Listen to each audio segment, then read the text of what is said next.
They didn't believe that the resurrection was possible.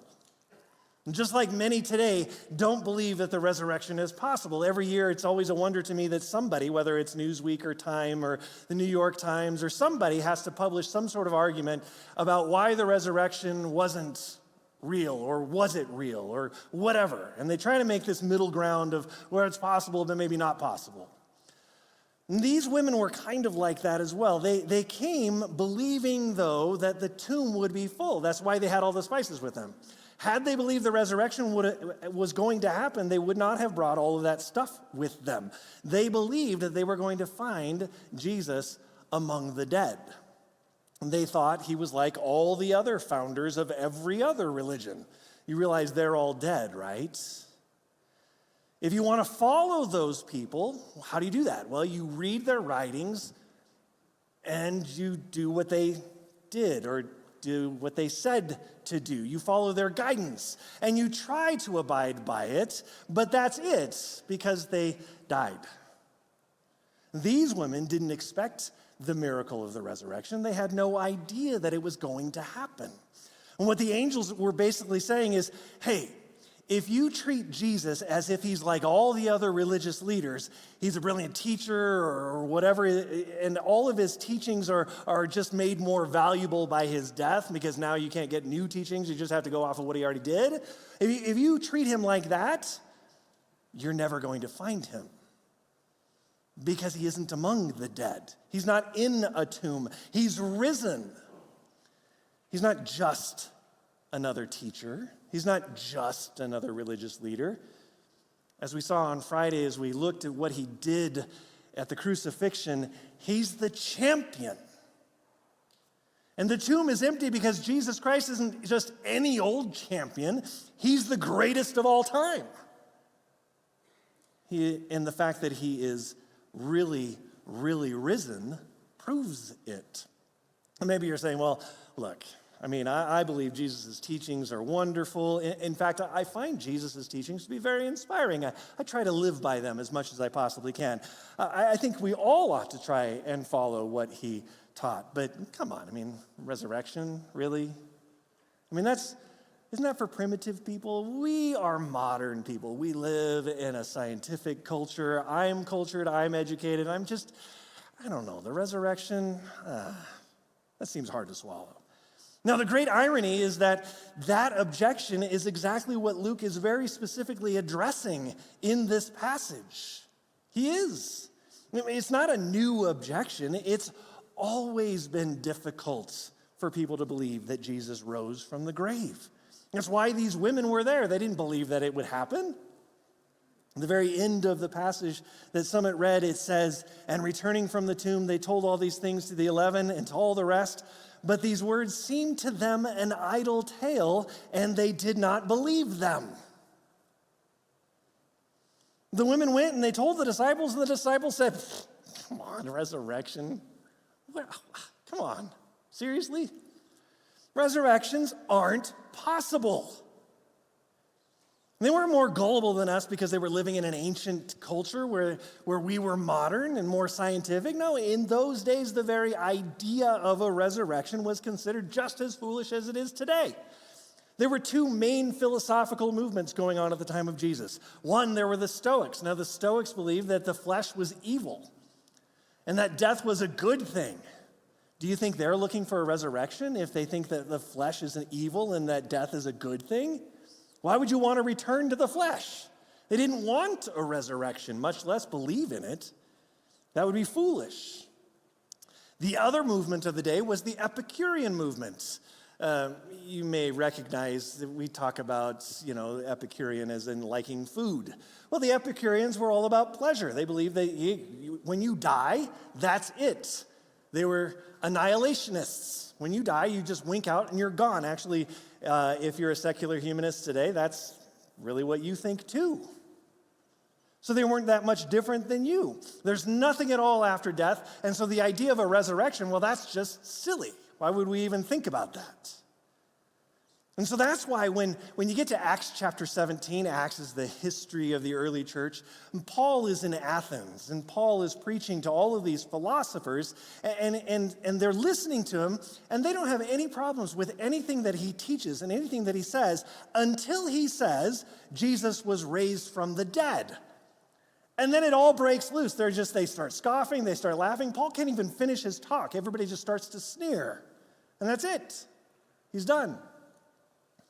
In Jewish culture, that's Greek culture, but in Jewish culture, it wasn't that much different. There was a whole debate going on about any sort of resurrection. The Sadducees were a major sect within the Jewish movement, and they were trained in Greek philosophy, and they also believed that the body was bad. So very possibly they were trained as Stoics. And so they considered the idea of a physical resurrection utterly ridiculous. They didn't want one.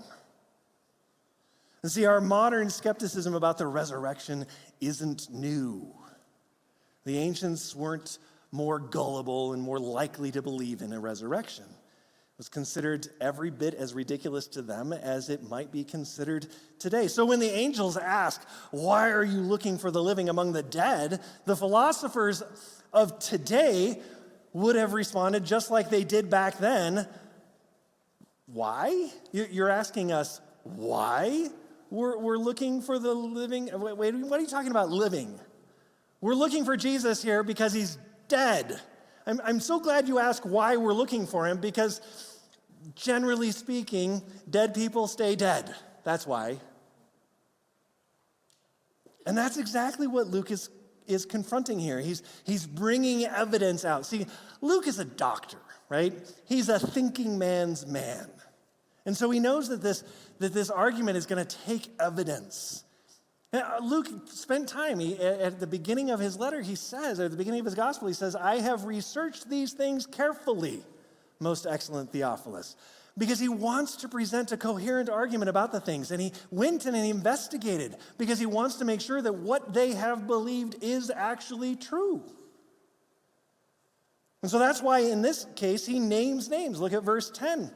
Now it was Mary Magdalene and Joanna and Mary, the mother of James, and the other women with them who told these things to the apostles. He doesn't say it was women in general. There's just a bunch of women. They showed up at the tomb and wow, they came up with this fanciful story. And then they told apostles in general. No, he names names. He mentions Joanna. Joanna, by the way, was the wife of the administrator of Herod's household. She was a woman of position and influence. She had a lot to lose. Mary Magdalene was also there, and Mary, the mother of James. These were real people, known people. Now, just in case you're thinking, well, can we really rely on their testimony? Just think about when Luke wrote his gospel. It is believed that he wrote it within 30 years of the crucifixion. And I'll just do a little historical criticism, literary criticism of this, because I'm a historian and it's important to me, and so you have to listen. Luke wrote his account about 30 years, and the evidence for that is pretty profound. Because in 70 AD, Jerusalem was destroyed by Rome, completely annihilated. Stone pulled off of stone kind of annihilation. Like nothing was left. Now, Luke is writing a history of the early church in Acts, okay? And he doesn't mention in that history at all about the destruction of Jerusalem. That would have been pretty important to the Christians of the day. Even more conspicuous is the fact that Luke, writing to a Roman audience, makes no mention in his Acts of the Apostles of the great fire in Rome in 64 AD, so 6 years earlier than the destruction of Rome. But in terms of world history, it's probably a bigger event, especially for those that he was writing to in Rome. And so why didn't he mention it if they had just come through this? Wouldn't he have said something about it as part of the persecution? And because after all, Christians were blamed for it. Why didn't he mention it? And if he wrote the Gospel of Luke before he wrote the Acts of the Apostles, which he did, that means that it has to have occurred. He had to have written it before Acts. And if Acts is before 64 AD, that means that Luke, the Gospel of Luke, is definitely written within 30 years of the crucifixion. So what if we put it into today's context? What if Luke was writing today about what happened, and he was writing about let's say it happened 30 years ago when he was writing about it today. Well, what would you expect to see? Well, first of all, people would be skeptical. Of course they would. If Luke is writing today saying Jesus walked around 30 years ago and then he died and then he rose again 3 days later, people would be skeptical. They would scoff. And they did scoff at the disciples' testimony. But other people would investigate, wouldn't they? They would get in their cars, and because now we have cars. Back then they didn't, they had to walk. But they would get in their cars and they would go to the site and they would talk to the witnesses because those witnesses are still alive. They were named. We know who to talk to. And we would hear their testimony. But if it never happened, if Luke just made all of this up, along with John and Mark and Matthew, and just made all of this up, well, then there wouldn't be any witnesses to go testify. There wouldn't be a consensus of testimony about what happened. It wouldn't match up. There wouldn't be any soldiers to talk about the fact that there was no body. If it didn't happen, you go and the soldiers would say, yeah, body's right there. We've been guarding it to make sure nobody steals it, because they were. And then once it was debunked, guess what would happen to Luke's gospel? Nobody'd read it. It'd be thrown out and cast aside, and everybody say, that was a fanciful bit of fiction. That was fun. Worthless, but fun. All the evidence was out there in the public square. People could investigate it. People could see. Luke himself investigated it. The witnesses were known. There's no way when something is public and out in the open that you're going to be able to cover it back up, especially something that large. In fact, Paul says that in the very things that he talks about in terms of his defense in front of the king and the governor about 30 years later in Acts 26. For the king knows about these things, and to him I speak boldly, for I am persuaded that none of these things has escaped his notice, for this has not been done in a corner. By the way, that is spoken by the biggest skeptic of all of the skeptics. He was such a skeptic, he was like, I'm going to murder you if you say that. He rose from the dead. And now he's saying, I am absolutely persuaded that he did.